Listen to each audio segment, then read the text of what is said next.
Police జాబ్‌కు apply చేసే ముందు ఈ 5 సర్టిఫికేట్‌లు మీ దగ్గర లేకపోతే మీ అప్లికేషన్ రిజెక్ట్ అయ్యే అవకాశం ఉంది. అలా జరగద్దనుకుంటే ఈ వీడియోని ఎండ్ వరకు చూడండి. తెలంగాణ పోలీస్ రిక్రూట్‌మెంట్ కోసం అవసరమైన ఆ 5 సర్టిఫికేట్‌లేంటో చూద్దాం. ఎస్సీ అభ్యర్థులైతే ఇటీవల అమలైన ఎస్సీ వర్గీకరణ ప్రకారం group 1, group 2, group 3 category wise SC community certificate తీసుకోవాలి. బీసీ అభ్యర్థులైతే 1 ఏప్రిల్ 2026 తర్వాత జారీ అయిన నాన్ క్రిమిలేయర్ సర్టిఫికేట్ తీసుకోవాలి. ఈడబ్ల్యూఎస్ విద్యార్థులైతే 1 ఏప్రిల్ 2026 తర్వాత జారీ అయిన ఈడబ్ల్యూఎస్ సర్టిఫికేట్ తీసుకోవాలి. లోకల్ క్యాండిడేట్స్ కోసం ఫస్ట్ క్లాస్ నుంచి 7th క్లాస్ వరకు బోనాఫైడ్ సర్టిఫికేట్ ఉండాలి. ఒకవేళ మీరు ఓపెన్‌లో చదివి ఉంటే గనక రెసిడెన్స్ సర్టిఫికేట్ తప్పనిసరి.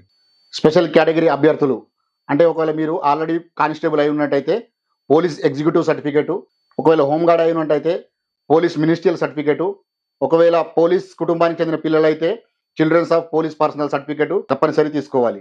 పోలీస్ అభ్యర్థులకు షేర్ చేయండి. మరిన్ని అప్డేట్స్ కోసం దుర్వా విత్ యూ ఛానల్‌ని సబ్స్క్రైబ్ చేసి బెల్ ఐకాన్ నొక్కండి.